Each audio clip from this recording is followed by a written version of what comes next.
What's going on, family, NFL lovers, and my new 17 subscribers? Can't explain the amount of outpour and support from you guys. I just appreciate everything, and I'm glad that you're in here, and I'm glad that you find it entertaining enough to subscribe. I really appreciate it, and we do this for the love of the game. It ain't even about the fame. So let's get into it. We got a lot of talk. We have a lot to get into. You see, I had to dress for success because I have to address the masses. And it pains me every time it happens. But as you know, the Philadelphia Eagles lost last night. Prime time game. But before we get into that, I got to welcome in my second sponsor, Welch's Sparkling, because I don't deserve, no Eagle fan deserves to drink anything besides the shit they give out at the kids' table on Thanksgiving. But before we get into the Cowboys and Eagles, I want to do a new segment that I think is going to be pretty cool. This is for all my fantasy football lovers and the guys who just love the game, guys and girls who just love the game. I'm going to do some Sunday standouts. Are you feeling what I'm putting down? Sunday standouts from week 14. I got 3 guys that you might want to keep an eye on. This is just me. This is a man that was, how many of us were locked in also? Red zone. Regardless, I got 3 guys that caught my eye. They might be on your waiver wire. They might be ready for a pickup in your dynasty league. And one of them we know and we'll talk more about, but the 2, I'm just going to get right into it. From what I saw, I really like what I saw from Davis Allen, tied in for the LA Rams. Didn't have too many catches. He had 4 for 50 yards and a touchdown, but he's a rookie out of Clemson, 6'6", 245 pounds. And let me tell you, what happens is when you get blessed and you actually hit on big draft picks later in the draft like the Rams did, because we were like, okay, Cooper Kupp's down, they're done, right? That was the whole thing in the beginning of the year. Cooper Kupp's out. What are they going to be? Aaron Darnold's the only one that's even worth mentioning on the defensive side of the ball. What are they going to look like? And let me tell you this. When you have Cooper Kupp on one side and you have Puka Nacua on one side, or you put both of them in a bunch formation and then you have Robinson, this guy, Davis Allen, keep an eye out for him. He's big, he's strong, he's fast. He's got what I saw, quality hands. And I just think that people aren't talking a lot about this guy. And I could be completely wrong. But I like what I saw from this guy, Davis Allen. Go and snag him maybe as a potential flex player in your fantasy leagues. Great for dynasty. I probably showed my hand in my dynasty league, but I don't give a fuck. So, because it's always for the people. And it's always been for the people. Okay, next up, we all know this. I didn't see it coming. The backup for Joe Mixon. We're talking Chase Brown. He only had 8 carries for 25 yards on the ground, but 3 catches for 80 yards and a touchdown. Had a total game of 105 total yards. Rookie, 5'9", 215. Why do I say that? He also led the team in receiving yards for that game, by the way.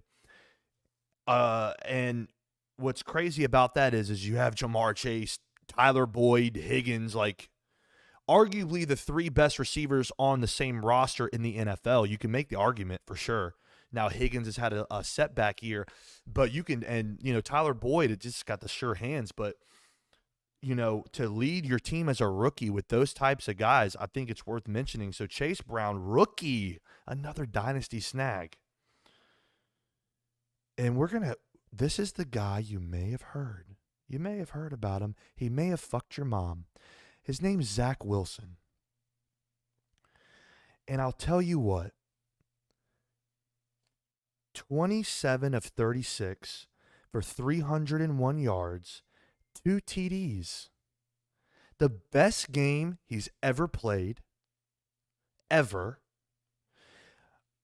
Coming off a week where Diana Rossini reported that there was murmurs, a little bit of murmur.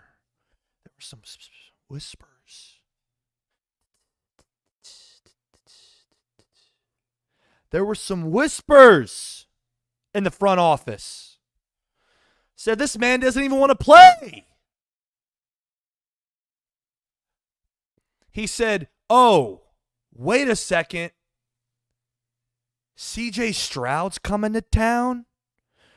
Guy that was leading the league, and I think he's up there. Maybe one of either leading the league as a rookie prior to this week in passing yards. Last time that was done was like 1940 or 1950. You can check the stats. Run it. But got to give it to this guy. I had him on my fantasy team, and I'm like, because in the Dynasty League, depending on how your league is set up, regardless of the fact, all the chips on the table, basically, hey, man, this is it.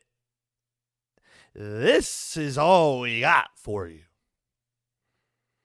And a lot of the talk was, like I've heard on a lot of shows today, shout out First Things First, Nick Wright, Kevin Wilds, Chris Broussard, Greg Jennings, my favorite show on Fox Sports.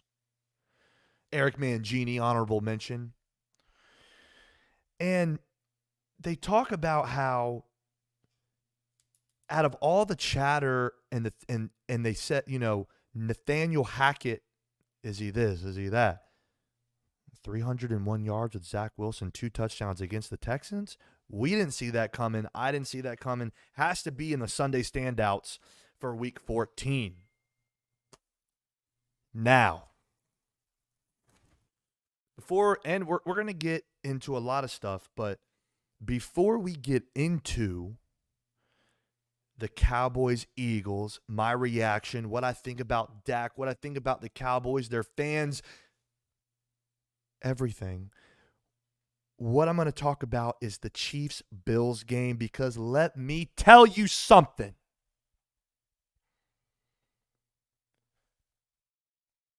Let me put this up on here. Pat Mahomes is soft.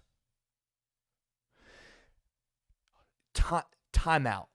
Can I get a timeout? If you guys didn't watch the game, Kadarius Toney lines up, and you're supposed to be either aligned with the ball, slightly behind the ball when you're a receiver, and you look when you set. You look to your left or wherever you're, either on the left or the right hash. You usually look at the ref, and the ref will give you, and I will say, there's been a lot of rule changes. There continues to be, so you have to follow a lot of stuff. So apparently this year, and I didn't know this, but there's been a point of emphasis on making sure that offensive offsides is called in a game. And I'm all for it, especially in a game with the Bills and the Chiefs, AFC playoff picture, Bills making a push. Patrick Mahomes is trying to get everything together. The receivers can't catch a cold in December. And Kadarius Toney lines off offsides off a crazy play where Patrick Mahomes hits Travis Kelce. Travis Kelce runs 15 yards, laterals it back across the field for the go-ahead score with 1:12 remaining, so we don't even know if they were going to win, first off. It'd be different if there was, like, no time left on the clock, right? like to deserve that kind of reaction. Like I would understand it a little bit more. But dude, there's a minute and 15 seconds left. Okay? So you're meaning to tell me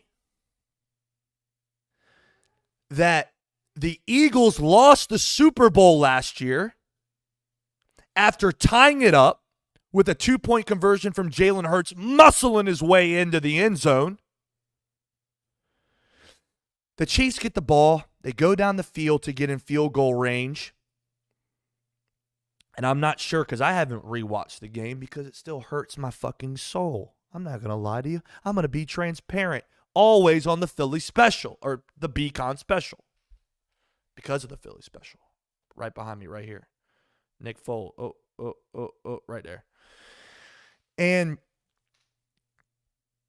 the thing about it is there's a holding call on James Bradbury to give the Chiefs 5-yard penalty, automatic first down, to run out the clock and kick the go-ahead field goal to win the Super Bowl. Was Jalen Hurts?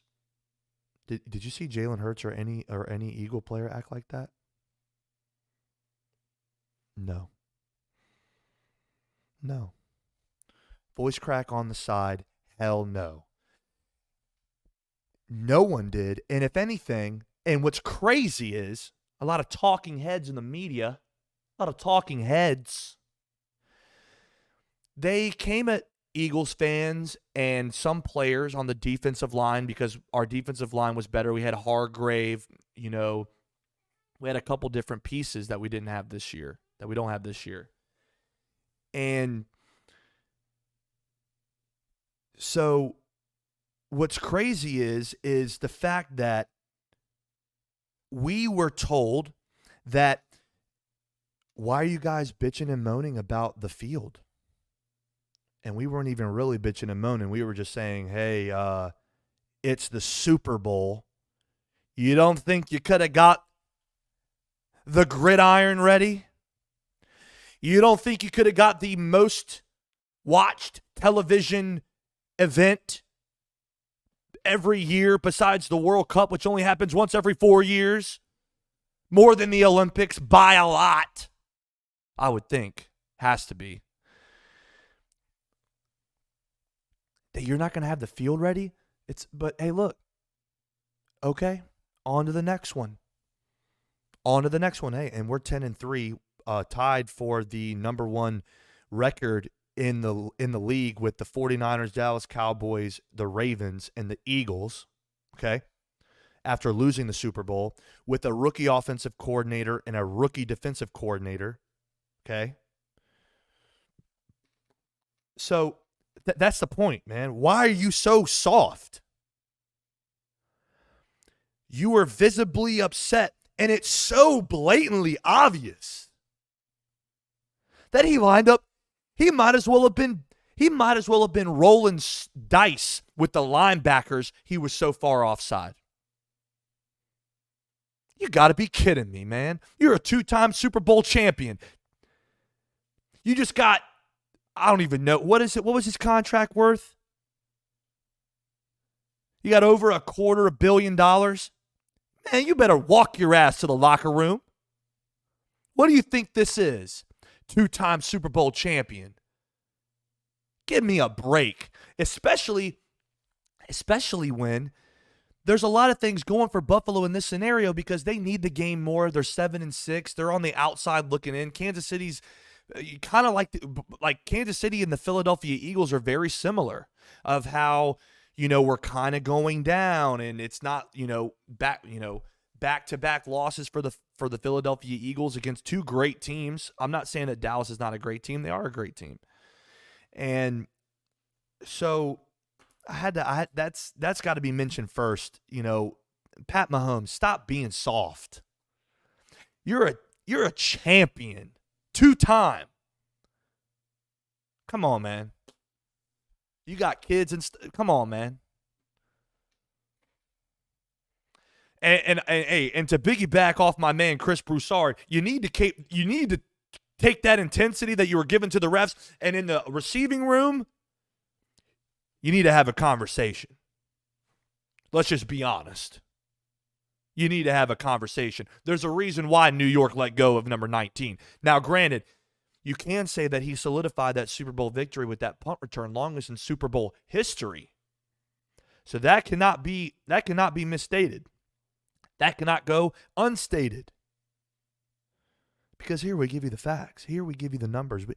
We give opinions, but we also give facts. And a lot of the times they align. Now, we're 15 minutes in. I got to pour myself some Welch's because that's what happens when you lose to the Dallas Cowboys. You don't get to drink with the big boys. No. You drink Welch's sparkling. And honestly, it's fucking amazing, but so Dallas smacks Philly. Cheers to the second episode. If you're still here, if you're still watching, I really appreciate it. You guys are amazing. Episode 2, here we go.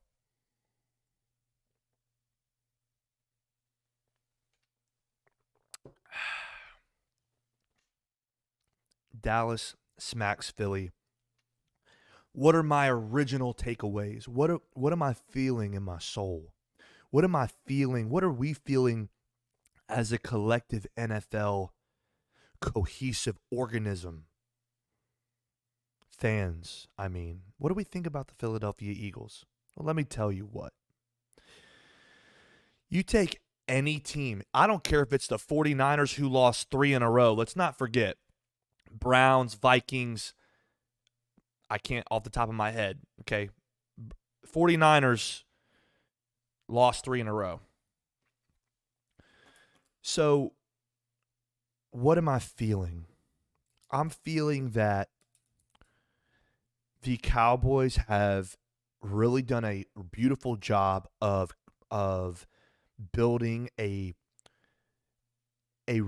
blend, what you see in young, fast, very, very talented defenders with a little bit of veteran leadership with Stephon Gilmore. That guy played out of his mind. Out of his mind. 5th round pick for Stephon Gilmore? Where was the rest of the league?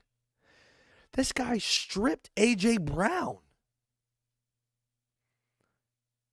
I one of the best games I've ever seen, an older veteran cornerback play since I've been watching football. I mean, he had an amazing game.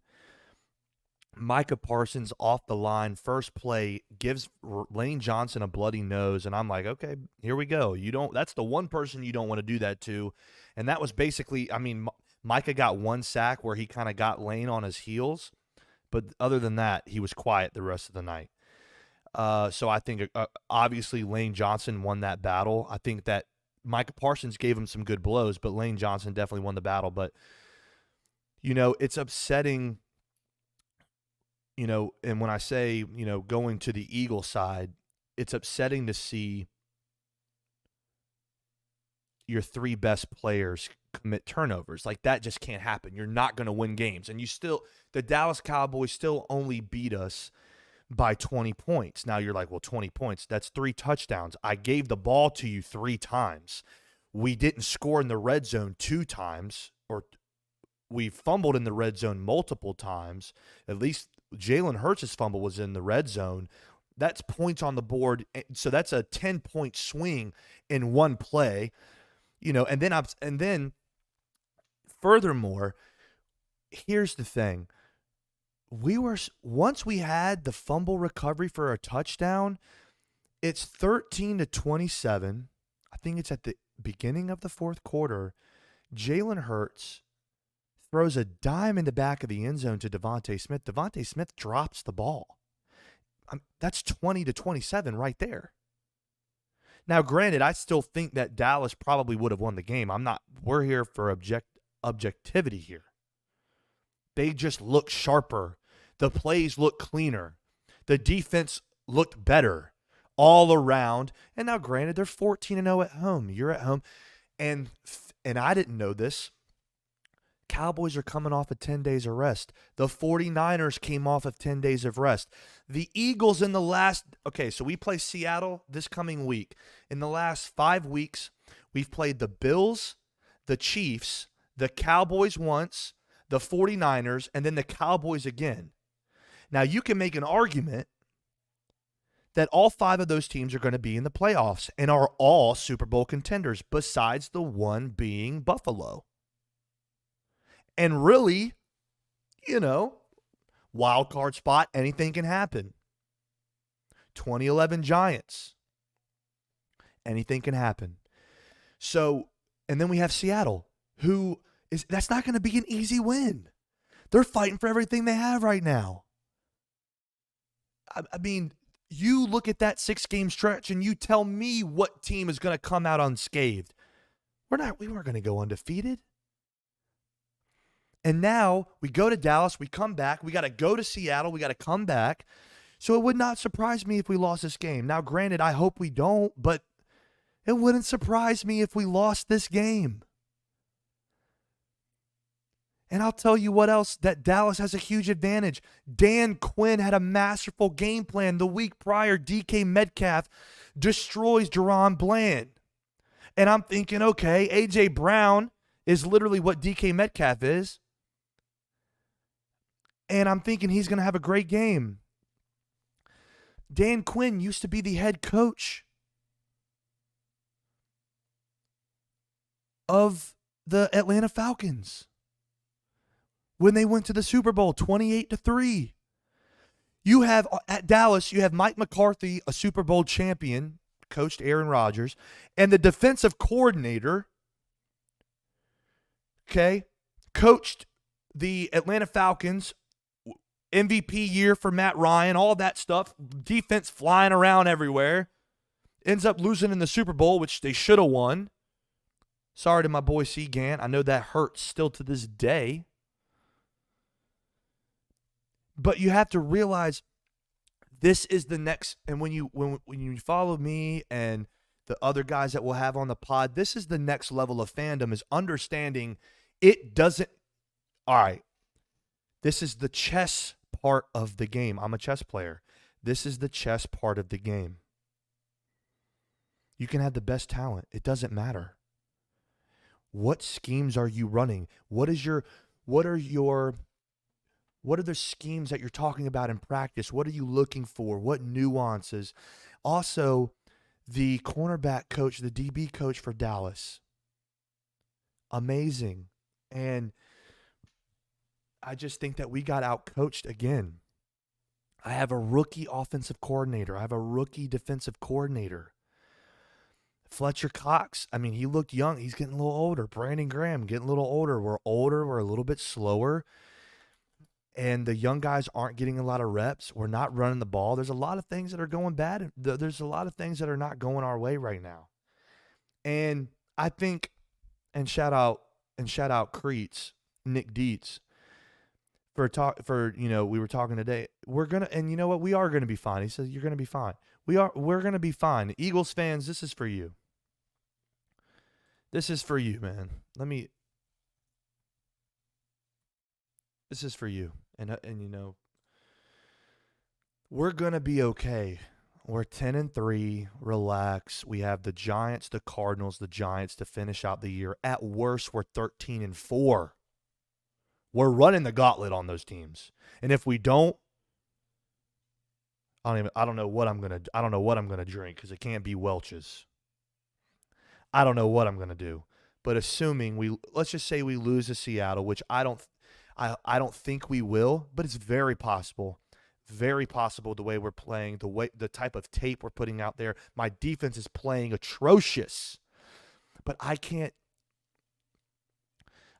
discern between the defensive play calling and the defensive players, because the defensive play calling puts your players in a position based on your how you prepared during the week, all that stuff. It doesn't matter what 40 you run, how good a hands you have. It doesn't matter. It does to a certain extent, but you have to execute the game plan. You have to adjust on the fly, halftime, the pre-snap reads from the quarterback, all that stuff. But Eagles fans, we're going to be fine. This is a message for the offensive coordinator Brian Johnson. Please run the ball. Please run the ball. I don't know if Jalen's hurt, but just please run the ball because I can't do this anymore. DeAndre Swift is too good not to give him the ball more. And especially run some screens. He's great in the open field. Maybe some tight end screens. I saw a couple. But we have to get, and I saw there was one of the shows I was watching. I watch everything NFL-wise. And one of the shows said the Eagles have one of the most basic offenses in the entire NFL. We run the least amount of pre-snap motion. Now, and in case you guys don't know, so pre-snap motion, when the quarterback he'll do something, either lift his leg or something or another, and every team's different. But what it does is it either sends a receiver in motion or a running back in motion, and that lets the quarterback know, okay, am I in man cover? What am I seeing? Because if someone follows the running back or the receiver, they're in man coverage. Now, they could be running I forget what it's called, but it's basically like they show man, but they play zone. I don't see, normally listening to Tony Romo, as we all do, that's what the pre-snap motion does. It lets you know, okay, they're in man, too high safety, man coverage, zone coverage, whatever the case may be. So Eagles fans, we're going to be fine. Your three best players dropped the ball. Jalen Hurts, A.J. Brown, Devontae Smith all fumbled the ball. And it is what it is, and they deserve to win. The Dallas Cowboys deserve to win that game. We were not Do I think we are the better team overall? I do think that. I do. I think that we are the better team. I think that we have more veteran leadership on both sides of the ball in terms of playoff caliber, Super Bowl champions we still have in the locker room. So I think we have our edge there. So, and you know what else we have? We have a hole in our heart that was left from that defeat in the Super Bowl last year. And I think that these guys are going to get in the lab and I'm expecting a big turnaround. And I expect the Eagles maybe not to get the number 1 seed, but to get the number 2 seed. So I think we're going to be fine. Playoff, and once you get in, it doesn't matter. You just got to get in. So as long as you get in, you're good. And we're still gonna pour. After that loss. But all I have to say to the Dallas Cowboy fans, all I have to say is keep that same energy, because and I know that you love to choke in the playoffs. Now, I do think that this is the best team you've had in a very, very long time. This is your shot. This is your shot. And I'm not sure what a lot of your guys are looking like contractually next year, because a lot of things happen. They got to move around the cap, all that good stuff. So just keep that same energy. I didn't get as much blowback as I thought from Cowboys fans, and you want to know why? Because they know just as much as everyone else in the NFL knows. It's okay. Just let it naturally create the expectation for them to let you down. because we've seen it year in, year out, year in, year out. I mean, it's not, and I'm not being a hater. That's not an opinion. Those are facts. So hey, cheers. A little bit of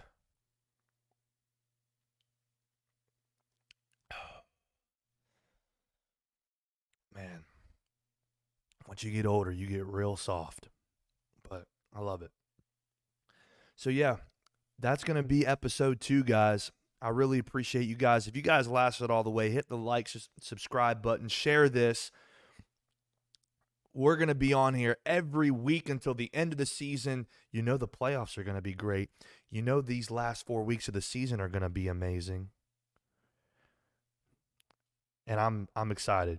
So thank you guys for tuning in. Much love. Stay blessed.